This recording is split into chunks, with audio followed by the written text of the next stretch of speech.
Hi, my name's Danny McMillan. I'm just going to give you a bit of a rundown on Amazon sponsored ads and see if I can enlighten you and get the most out of using this platform.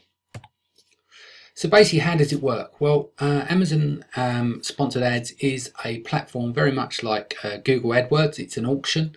So it's based on advertisers looking to bid and setting a bid price for a position within the paid search results. So it's quite a straightforward process. What are the benefits? Well, there's numerous benefits. One of the key benefits is that you get instant visibility. So if you imagine that you've just set up a brand new listing and you've had no sales or anyone visiting your page, no clicks, no impressions, no nothing, then you have to start from somewhere, which is a bit of a chicken and egg scenario. So I use it as a tool to rank organically. I'll explain more of that later, but ultimately you start with the process of visibility.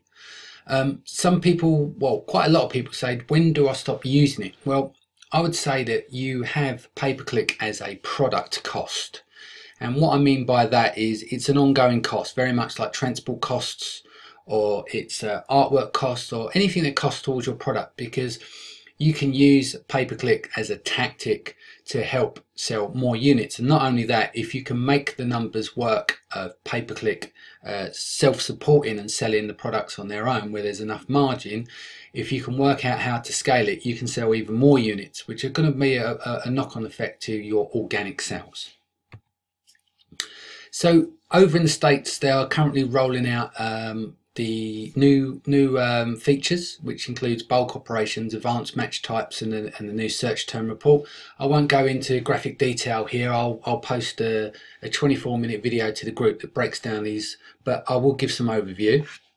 So if we take a look here, you can see that you've got in the campaigns manager, you've got bulk operations. So effectively what you can do here is you can create new campaigns, and you can update things like pricing and the different match types, but you're doing this at scale. So you can pop this into a download as a .csv, and then you can go in and use in Excel, you can go and edit and use all your shortcuts, etc., to update all the cells that you wish to update in the spreadsheet, and basically upload it again straight away. So this is mainly useful if you're at a stage whereby you are doing lots of larger campaigns. Not so effective with regards to using, one or two SKUs. It wouldn't make sense. But this is a good add-on that can be useful for people that are managing large amount of SKUs and products.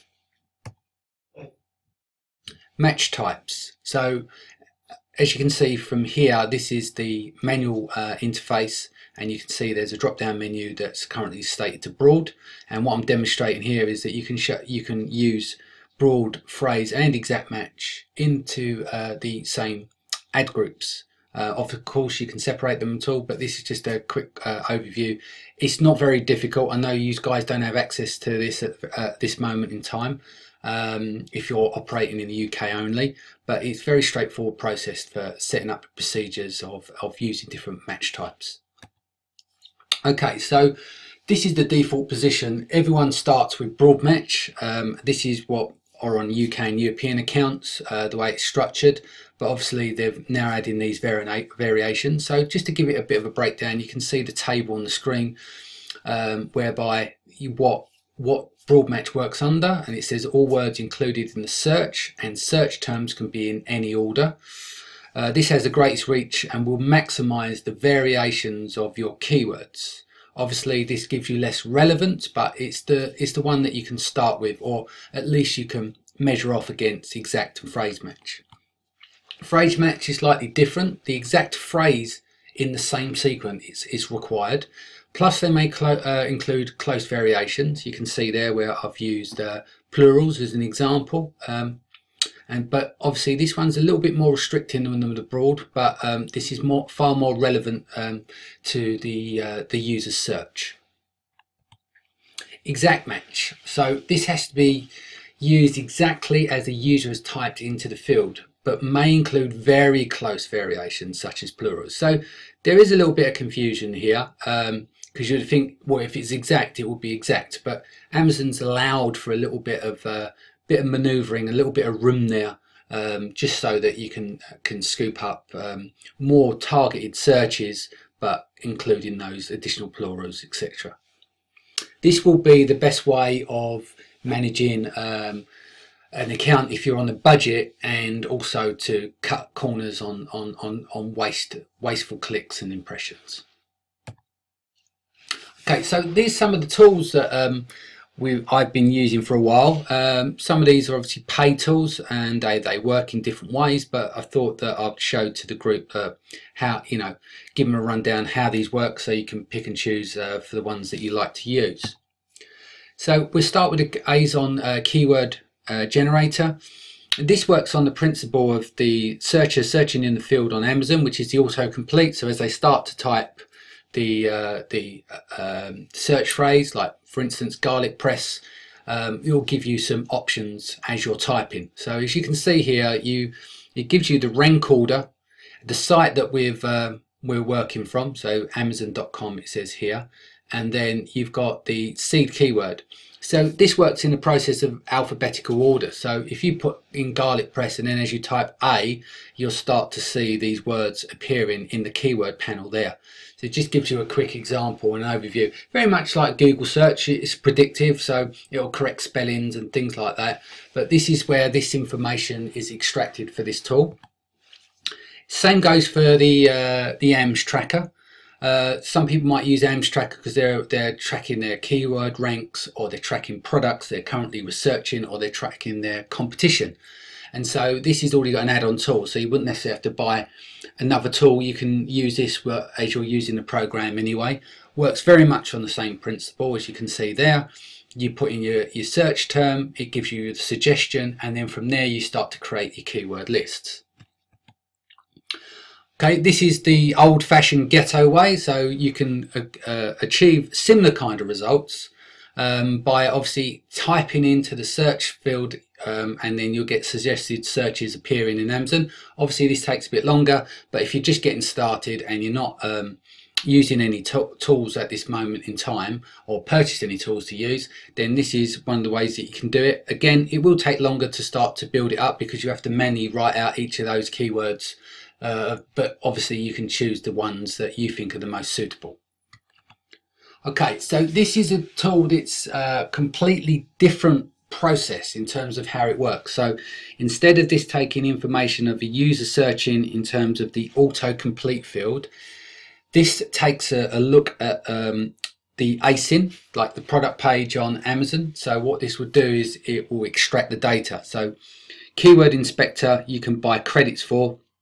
I think it's about 20 bucks, and you can do five extractions or so. I don't know the exact number from memory, but yeah. So the idea is that it will look at the your competitor, for instance. So let's just say that it is car wash tools, and the page is about selling a car wash tool of some type. And basically what it's looking at is extracting the information and weighting using an algorithm to put it into an order that it thinks that these are the most responsive keywords that you could use for your own ASIN and plug into your title, bullets and your back-end keywords. So what this does is, as you can see, is the best keyword rank is car wash tools.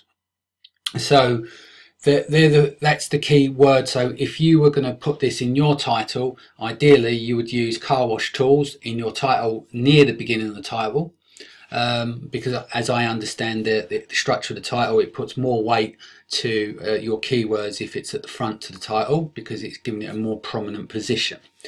Now this is ranked in an order, as you can see. Then the next column, you've got ASIN keyword position at the time of search. So basically what this means is, if you were to take this keyword, car wash tools, and searched it at the moment that this ASIN was extracted, then that would put it in at position number 14. Obviously it could change on a daily basis, so it's just giving you at the time of the search. So that gives you an indicator of where that is kind of ranking. The next column here is Google monthly search volume. Now be aware that this is Google's tool. This is nothing to do with Amazon or Amazon data. You've got to remember that Google arranges the world's information. So that's the gateway. So what, someone will go to there and start at Google and search, and they may arrive at somewhere like Amazon. So put that into perspective, because the data on Amazon, someone is already on Amazon. They already know what they're looking for. They're just trying to use the right keywords to find it. So I would say you don't use this data exclusively as a good idea or indication, because it's a different method of searching, and it's a step away from where the customer is really at. The next one here is the ranking of the individual words and common misspellings. So as you can see here, individual words, car wash tools, is the same as position 1 in the best keyword rank. So this is a good idea to use when you want to plug in the keywords onto your back end minus the commas. So I've been running a test at the moment, and I'm saying it's the best way of doing this. But what I've done is I'm using the best keyword rank and taking all the keywords, and I'm putting them in an order into a spreadsheet, and I'm laying them end to end, and I'm trying to make sentences out of them that don't sound like they're keyword stuff, but also using keywords in the order of what they've ranked them, if this makes sense. I then use the remaining keywords that I've got left over on the list, because there might be 100 on this list. It goes off the page here. You can then include them in your bullet points, and then the individual words are quite useful for the gaps that you've got filling on the back end keywords. So that's one of the processes I'm testing at the moment. I'm not saying it's the best way of going, but because these have all been ranked in a certain order, I've tried to write a listing as a test to do it in that same order. So we will know in the next couple of months how that test is worked out. Okay, so a key metric here is advertising cost of sales. So this is calculated by dividing the total ad spend by attributed sales. For example, if you spend $4 on advertising, results in attributed sales of 20, your ACOS will be 20%. Now, I look at this in a different way, and that this is important because it's a metric and you don't want to lose money. Totally get that. I look at it a different way for the ranking purposes of my organic keywords, because I'll list new listings from scratch, and my first set of sales will start to appear from my PPC, because that's where the visibility starts to come from. But there is a knock-on effect to the fact that these keywords, you're selling on those keywords, so inherently there's a knock-on effect to your acing, and now it's calculated, and now it's lifting up the search engine to more positive positions. So the way I kind of look at it is I look at it long term rather than short term, and I look at it as, well, how much are 5 keywords in the top 10 worth to me over a life cycle? So I might come up with £500. I might say I'm going to spend £500 on PPC because I want that as a metric, as a contribution to getting my more sales based on my organic results. So I kind of see it in a different light. Obviously, ACOS is very important. You need to track, and you can't afford to be losing money. But I'm just trying to get you to think of things in a different way. You've got to look at it as a long term and not as a short term item. So not all things are made equally. So this is a perfect example of a campaign that is off the scale. You can see here we've spent just over £200 and nearly got £6,000 in sales with an ACOS of 3.4%. This is very impressive, but it's not every day. Okay, so if all of your campaigns were doing this, we'll all be on the beach by now. But reality is that there's a blend, because all products are different. So example here's 3 different products which look completely different in terms of what the spend is, what the sales have returned, and what the ACOS is. So you have to always be testing to optimize to get the best position in your ACOS.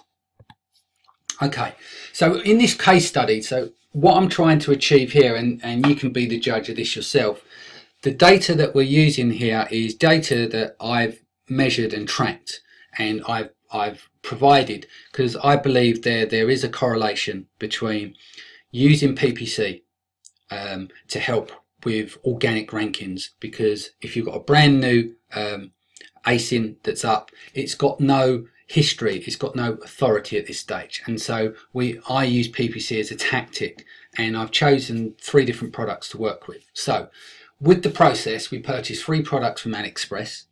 We turned on PPC instantly.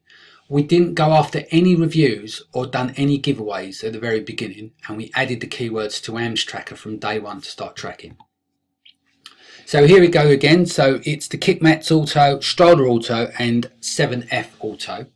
Okay, so these are obviously, these are the names. I'll go into what they are shortly, but this is the sales reports back on our campaign at the end of the campaign. So looking at the date now, we started that on the 16th of the 7th, and I think everything sold through by about the 8th of August.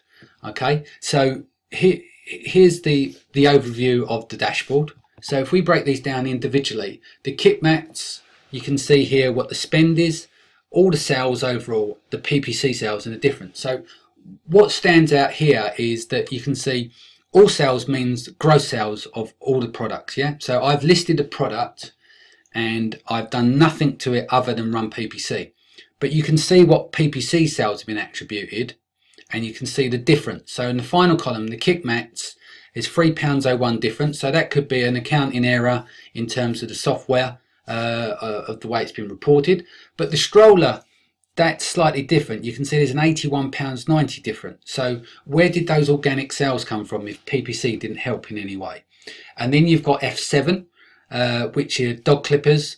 You can see that's £18.99. I know I didn't price optimize that. That's 1 unit. So I think there was 4 or 5 units in total that we used, and so there's a unit left over that obviously sold organically because it hasn't been recorded as PPC sales. So I can't say exactly what the algorithm's doing, but as we get through the slides, I'll start to show you some charts and stuff. So this is the Kickmats. You can see they're currently unavailable because this is all grabbed at the end of the test. We did get a customer review, but that was once the process had been done, but we didn't actually give any giveaways. So keyword number 1, so car seat protector, baby. You can see it's come down from position 278 down to 69. Kickmats has started at 205 up to 253 and finished at position 23. Car seat protector for kids has gone from 124 down to 19. And then this one here, Kickmats for car seats, has gone from 35 down to 6. So the baby stroller organizer was the second test that we done. Okay, again, no stock on this, and there's no reviews on this one. First keyword, stroller organizer, is 216 and takes it down to 84. The second one is 130 down to 44. We come from 300 up to 136, up to 194. So that's jumped around. Not great, but you can see these are all organic rankings, but that have been punched into AMS Tracker at the start of the campaign.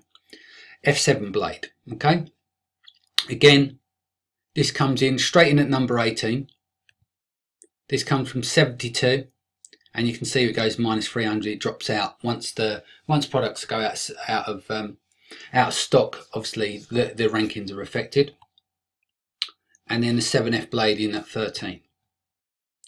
And there's a little just jump here for dog clippers blade, which comes in at 287. So basically, to round that off, what I'm trying to say is that how did I manage to sell any organic products if I've got no authority with my ASIN? They've all come through PPC. Now you could say that they're an accounting error in terms of the software, and it's all should be attributed to PPC.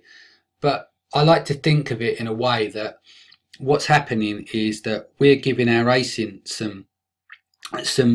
some love in terms of conversion. So when the PPC is converting on certain keywords, it's actually having a knock-on effect with our organic position. So eventually you can sell organically.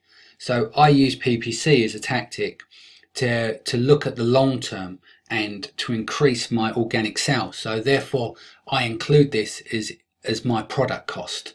and look to use it as a long term. If I can make money out of PPC and scale it up and move it from territory to territory, then all it's going to do in my eyes at this stage, with the way that currently the algorithm works, is to include those benefits when listing for when trying to sell organically. Okay, so there's a few myths floating around the internet. The key thing you must remember whenever you do any of this stuff is always test for yourself. Don't worry about what people are saying about, you know, you should do X, you should do that. Always test, find out yourself, because no product's the same, no customer the same, no territory's the same, no category's the same. Everything's different. Everything that you assume generally is wrong, and it's always good to put it to the test. You know, there's no shame in being wrong.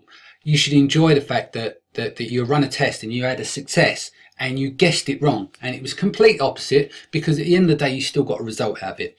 At the end of the day you are still trying to sell products. So myth number one, you need 10 reviews to turn on PPC. Why 10? Where did 10 come from? Well, it just seems to be on the internet all the time that people go, oh yeah, don't do it until you've got 10 reviews. Why not 9 reviews? Why not 11? And who's to say it is 10? Again, everything is different. I've just demonstrated that we went ahead and done no reviews. We sold our products, didn't we?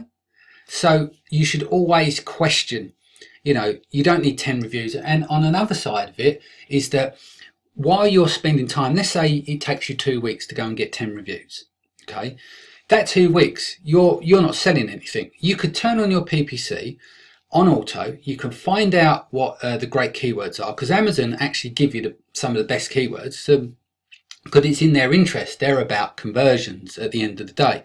So why not go, thank you, Mr. Algorithm, let's take all this information you've generated and calculated over years and years and years of data, and then present us with all this right information that we can then go off and use. So it makes sense to do that, because worst case scenario, you run it for 2 days, you could spend £10 or $10 or wherever currency that you're using or whatever country that you're in, and you get all this data and you can update your listing, and that's going to be better than all the guesswork that you've done thus far. You need to occupy the #1 position. Again, total rubbish. You need to test. You can do a high to low or a low to high test, but you should always be tested. So example, that product I showed you with the massive sales earlier on, the ACOS of 3.4%, and we've done nearly 6,000 in sales based on 200 quid spent. That is on selling for £39. It's on a £16 margin, and we do 7 to 10 of those a day, right? Their average position of that is between 2 to 2.5. Not #1, not 1.5. The average position we calculated is at 2 to 2.5. So straight away that blows that out the window. So always be testing for optimal position. You need thousands of long tail keywords. Again, this is not true. People think that you have to take Google AdWords keyword tool and then just take all of these random keywords and stuff them, and in the hope that someone might search on one of those long tail keywords. At the end of the day, you can do this, but no one showed me a technique that shows me the benefit of sitting there, going through thousands of keywords, putting them all into ad groups, constantly manage them, looking at the 75, 80, 90% of them will never ever be clicked on. And then the ones that you do, yes, there's the odd ones where you can go 1 impression, 1 click. That's a great click through, of course. But ultimately, there are going to be your master keywords, and you need to work out better ways of optimizing for those master keywords. There might be 5 or 10 that work really, really well, because all you're going to do is spend all your time on admin. And there's no real relevance by taking thousands of keywords, because there's only so many ways that someone will search. Yes, there'll be a long tail. Some people might land on searching those keywords once every 2 years, but you're just going to be dealing with a lot of bloat in your account. So don't feel that you have to have thousands of keywords to run a successful campaign. Okay, so let's go into some optimization tips. So key thing here, always test one thing at a time. This is important because you'll never understand what's going on in your tests. And of course, currently with Amazon, you can't do a correct A/B split test. So you can't say, for instance, test something and run it side by side. So the only way you can say test something, you might want to change the title. You can change that title, leave it a week, and then go to the next week and change that title, and then way up from there. But it's not like you can run 2 of your ASINs with different titles on and then pick one that's the winner. So you can't really do true split testing on Amazon. It's a bit fiddly in terms of you can do just a bit of guesstimation and maybe that title works or this bit. So it's more tweaking, but you can have more control over this tweaking. But allow your test to last for 7 days, especially like titles and bullet points. They're really key. If it's tanking, and what I mean by tanking, if you make a change and you're selling 10 a day and you go 2 days in a row and you sell 0, then review it, obviously, because that's a massive jump. Generally, that would come from a pricing optimization. But generally, I'd say allow 7 days and test one thing at a time. Price optimize. A lot of people price optimize going down rather than up. See where you can get, if you get a high amount for your product. Start when you list your product from the very first time. It's to start at a high price and then start to bring it down £1 every 3 to 5 days, 7 days. You know, obviously be careful because you want to able to have long enough to see if it's having any effect. So create a controlled campaign, write out what you want to achieve, which is key, and then allow those days and then stick to that. Okay, but I would say you start from the up motion before the down motion. So if you, maybe it's £25 and then you go down to £23.99, again, maybe trying to avoid using round numbers and obviously use it that it's on sale. So you could blow up your retail price, but your on sale price shows a percentage discount, which always looks better. But always start with an up position at the highest point and then start to work your way down, because at the end of the day you want to make the most amount of money as possible. PPC titles. Okay, so your title shows 34 characters or thereabout. Is truncated when it's on the search page on Amazon. Okay, so when you see that listing, you want to be able to control that title and get your best information within those 34 characters, and hopefully it's not truncated, because you could end up with a title that doesn't make a huge amount of sense if you're not careful. So obviously things like images and stuff are important, but if you can, try and work out your best, put your best foot forward for those first 34 characters. Image testing and rotation. Again, think about these images, how you want to present them. You may want to go, right, week 1, I'm going to do an image test whereby for 7 days I'm going to run it with the product in a box. The test 2 could be, I'm going to run a test based on the product being in use. So you might have actors in the image and they're using the product, whatever it may be. So you might be using a, you know, you're at the sink and you're using some sort of washing up bowl, etc., etc. So you've got people in the picture seeing it in use, or there might be more of a different one where you've got multiple items in the product shot, to give you another slant on it. But ideally, you know, images are really important, titles are really important, especially for CTR, for your click-through rates. Okay, so you should always be testing them, but again, come up with a plan for those. Always test your bid possessions. I've mentioned that earlier on. You know, number 1 isn't always the best, and you might get more bang for your buck buying positions 2 and 3. Also, being in number 1, sometimes people get clumsy and click on your ad by accident, so you can get wasted clicks. Also is relevance. Searching all keywords manually. What I mean by that, everything you've got in your manual campaign, it may sound right. Okay, you might look at that and go, well, red widget X, that looks fantastic and that should be the right search term. But you should always plug that into Amazon, do a search and look at all the listings on the first couple of pages. Look at the relevance there. Make sure those keywords are relevant to those listings. Finally is managing your own psychology. I constantly see people who are inexperienced marketers, they start to lose their shit when they lose their positions and sales goes down.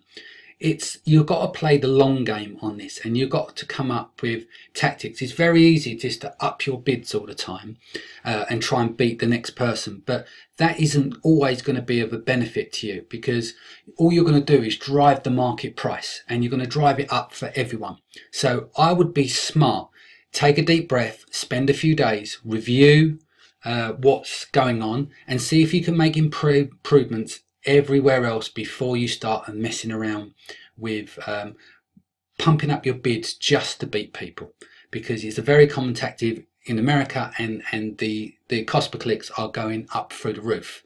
So definitely look to manage your own psychology and notice it. This is a business, and it's got to be done over the long term. Okay, so a little bit of fun here. None of this is necessarily going to be true, but basically these are some tools that will be very, very handy for us for future updates of the AdWords system. So day parting. So I would love to have the ability of targeting my ads at certain times of the day. So I may not run ads between midnight and 6 AM when everyone's sleeping in the UK, but run them for the rest of the day. So the people that are on there between 1 AM or midnight and 6 AM, they might just be cruising around because they can't sleep well and they're on their mobile phone, but not actually in the buy cycle. I'd rather people that are more alert to do so. But again, that's where you would test things, but it'd be nice to do day parting. You can manage your budget a bit better. Now, geo-targeting is an interesting one. Obviously, this only works for a large company like America. So could you imagine that you could geo-target because, say for instance, there's a lot of competition, you're doing garlic presses, the bids are going through the roof, so you might have a smaller budget, so you might only want to target certain cities that you think are foodie type cities rather than the whole of America to hone in and manage your ads. Or you may find that you've got a product with seasonality, so with the seasons changing it might only be a summer product, so you might want to pick out the different states where the sun's always shining, or run states at certain parts of the year. So you're targeting, and you're using your weather as a metric that's going to help you manage the supply and the demand of your seasonal product. Quality scores. Now Google has this for keywords. They will give a quality score to a keyword, so you might have 5 out of 10 or 10 out of 10, and basically there's a lot of data that runs behind it, but basically it's around relevance. So with Amazon, you've still got to deal with relevance, of course, but when you've got something like keyword scores, if you've got low relevance keyword, you will pay a higher cost per click. So it doesn't work in a straight format of that person's paid £5 and you paid for £5. It's going to come down to the quality scores, and the bids will be adjusted based on that. This then ensures that there is relevancy for that keyword to ensure a higher conversion and a better experience for the customer. Bidding engine. It'd be nice to have a bidding engine whereby we can have a situation where we can use historic data to determine our bids based on conversions, and so we can have this completely managed, that the bids are flexible and they work on the percentages, so it can bid up by 10% if X does X. So it'd be nice just to have a bidding engine like some of the other PPC platforms out there, and if it's automated, even better. So you can give it a criteria, so you would say my maximum bid would be this, my starting bid would be this, and I'll allow my bid to go up and down by this amount, and it allows for a little bit of flexibility on managing your campaigns. The final one here is split testing. Now with split testing, I think if this ever would come to see the light of day, it would only be on top end Amazon sellers who are converting high already, because Amazon are constantly testing all the time. And basically be nice to have a platform where your ASIN is, you've got 2 versions of the ASIN, and basically you can edit your title, your bullet points and your pricing and stuff, and you can do one test and run them and say right, I want to send 50% of my traffic or my sessions to this ASIN and 50% of my sessions to that ASIN, and then I can then choose the winner at the end based on conversions. So there are my future predictions, and thank you for listening.